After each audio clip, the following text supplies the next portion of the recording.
నాయకులు ముందుగా రామ్మోహన్ రావు గారితో మాట్లాడదాం. రామ్మోహన్ గారు నమస్కారం అండి. నమస్కారం విజయ్ గారు. ఎస్, నేను అంటే గతంలో చాలా నియోజకవర్గాల్లో ఆ నియోజకవర్గ ఎమ్మెల్యే చనిపోతే ఆ కుటుంబ సభ్యులు ఎవరైనా నిలబడితే వాళ్ళకి అనుకూలంగా లేకపోతే అంటే బాగోదు కాబట్టి ఇతరులు నిలబడితే అనే ఉద్దేశంలో ఇతర రాజకీయ పార్టీలు పోటీ చేయకుండా వాళ్ళకి అవకాశం ఇచ్చి దూరంగా ఉండేవి. కానీ పరిస్థితులు అలా లేవు. ఇప్పుడు ఈ నియోజకవర్గానికి సంబంధించి చూసుకున్నట్లయితే అందరూ పోటీ పడాలి, ఈసారి ఖచ్చితంగా గెలవాలి, తమ పట్టు నిలుపుకోవాలనే ఉద్దేశంలోనే ఉన్నారు.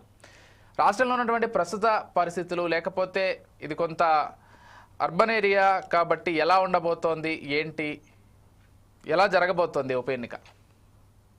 విజయ్ గారు, మీకు అమరేంద్ర గారికి, కార్తీక్ సమీర్ గారికి, పోసెట్ త్రివి ప్రేక్షకులు నమస్కారం. రాజకీయాలు మారుతుంటాయి విజయ్ గారు. 2008లో కూడా మీకు పి జనార్దన్ రెడ్డి గారు చనిపోయినప్పుడు ఆయన కొడుకు విష్ణువర్ధన్ నిలబెట్టారు, మరి గెలవలే కదా. అంటే వరుసగా చూసుకుంటే సెంటిమెంట్ రాజకీయాలు అప్పుడు 2008 నుంచి లేవన్నట్టు లెక్క. మీరు అన్నట్టు కొంచెం అంతకు ముందు ఉండేది. త్వరగా చెప్పినట్టు సెంటిమెంట్ రాజకీయాలు ఏంటి, ప్రతిష్టాత్మకంగా కొన్నిసార్లు మనకు రాష్ట్రానికి మేలవుతున్న సందర్భం చూసుకుంటే కూడా ఇప్పుడు పివి నరసింహారావు గారిని నంద్యాల నుంచి గెలిపించారు కదా. అంటే ఎన్టీ రామారావు గారు కూడా టీడీపీ నుంచి పార్టీ అభ్యర్థిని పెట్టలేదు. అట్లాంటి రాజకీయాలు చూసాం మనం. పోటీ పడ్డా కూడా ఒకనాడు ప్రధాన ప్రతిపక్షమైన టీడీపీ కూడా పోటీ పెట్టలేదు. ఆ రాజకీయాలకు తావులేదు. ఇప్పుడైతే అది మనం ఊహించలేమనుకుంటున్నాను. అంతేందుకు మొన్నటికి మొన్న మన సాయన్న కూతురు కంటోన్మెంట్ లో అయితే మనం ప్రస్తావించారు కదా మీరు. లాస్ట్ ఇయర్ నిలబడితే కూడా సెంటిమెంట్ ఏం పనిచేయలే కదా, గణేష్ గారు గెలిచాడు. అంటే ఇవాళ ప్రజలు ఏమనుకుంటున్నారంటే తండ్రి చనిపోతే కూతురు, లేకుంటే భర్త చనిపోతే భార్య, ఈ గతంలో ఉండేవి.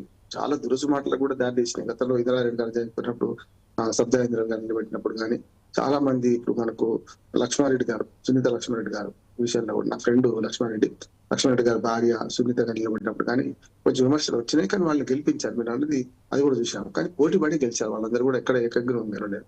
సునీత లక్ష్మారెడ్డి గారు కానీ మనకు సబ్దాయింద్రారెడ్డి గారు కానీ. ఇప్పుడు మరింత పోటీ పెరిగింది. ఒక స్థానం ఖాళీ కాగానే నిజంగా నాకు చాలా బాధ అనిపించింది. ఏంటంటే గోపీనాథ్ గారు చనిపోయిన తెల్లారి నుంచే ఈ చర్చ పొందైంది. చూస్తున్నాం కదా మనం ఎట్లా ఆ స్థానం కైవసం చేసుకున్నాం అనే విషయం. కనీసం దినాలు కూడా వెళ్ళక ముందే ఎట్లా ఉంటే బాగుంటుందని. కాకపోతే 3 పార్టీలు వ్యూహాత్మకంగా పోతున్నాయి. ఒకటి, తన పాత స్థానం కనుక దక్కించుకోవాలి, ఎట్టి పరిస్థితుల్లో దాన్ని మళ్ళీ కైవసం చేసుకోవాలి. ఇప్పటికే ఒక 39 స్థానాలు గెలిస్తే 19 స్థానం కోల్పోయినాం కదా అనే ఒక మాట బీఆర్ఎస్ గట్టిగా పట్టు కోసం ప్రయత్నం చేస్తున్నది. ఇటుపక్క కాంగ్రెస్ ఏమో ఇప్పటిదాకా స్థానం, అంటే అంతకుముందు జూబ్లీ హిల్స్ స్థానం లేకుండే ఖైరతాబాద్ భాగం.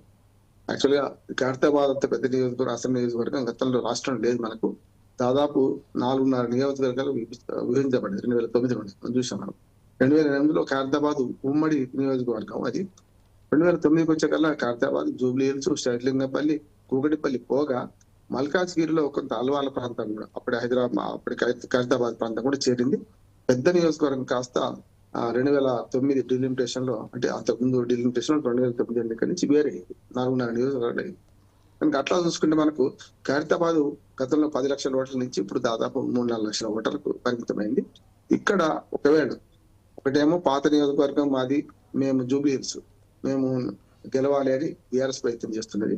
దానిలో భాగంగానే ఇప్పటికే కుటుంబ సభ్యులను వెలుగులోకి తీసుకొస్తుంది. నిన్న మొన్న కూడా మనం చూసాం కదా, ఇది వారి దినాలు వెళ్ళిన తర్వాత సంతాప సభలు పెట్టడం కానీ కూడా వారి కుటుంబ సభ్యుల్ని దించుదామని ఆలోచనతో టీఆర్ఎస్ ఉన్నది.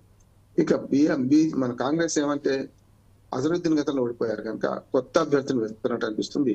ముఖ్యంగా అక్కడ జూబ్లీ హిల్స్ లో గతంలో చూసుకుంటే 3 సార్లు ఇది గోపీనాథ్ గారు గెలిచారు. ఒకసారి తెలుగుదేశం మారిన తర్వాత మళ్ళీ ఆయన గెలిచారు. అంటే వ్యక్తిగతమైన పలుకుబడి ఆయనకు ఉన్నది.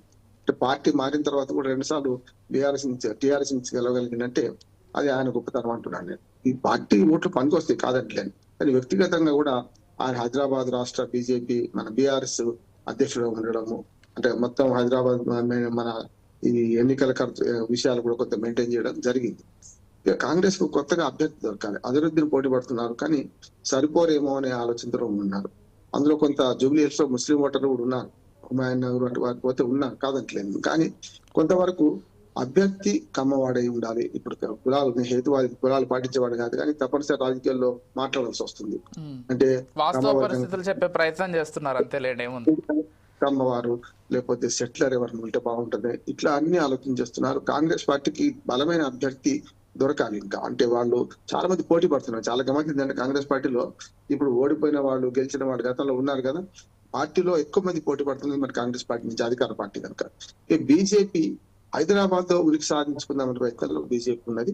అంటే ఆ సీటు మనకు ఇది అందులో భాగంగా ఆ సీట్ లో మనకు బీజేపీ కూడా కొంత పలుకుబడి ఉంది. ముఖ్యంగా హైదరాబాద్ ఓటర్లు ఉన్నారు కదా అనే దాని మీద వాళ్ళు కూడా ప్రయత్నం చేస్తున్నారు. మూడు ముక్కలాట అయితే అవుతున్నది. ఈ మూడు ముక్కలాటలో గెలుపు ఓటములు దగ్గరగా ఉంటాయి. అంటే ముగ్గురు చాలా బలంగా ఉంది అనుకోండి, 35-40% ఓట్లు వచ్చిన వాళ్ళు గెలిచే అవకాశం ఉంటది. ఒక రకంగా చెప్పాలంటే లిట్మస్ టెస్ట్. అంటే ఇప్పుడు ఈ 2 సంవత్సరం దాదాపు 18 నెలల కాంగ్రెస్ పాలనకు ఓ లిట్మస్ టెస్ట్ గా లాగా ఈ జూబ్లీ హిల్స్ ఉప ఎన్నిక పనిచేస్తుంది అనుకో.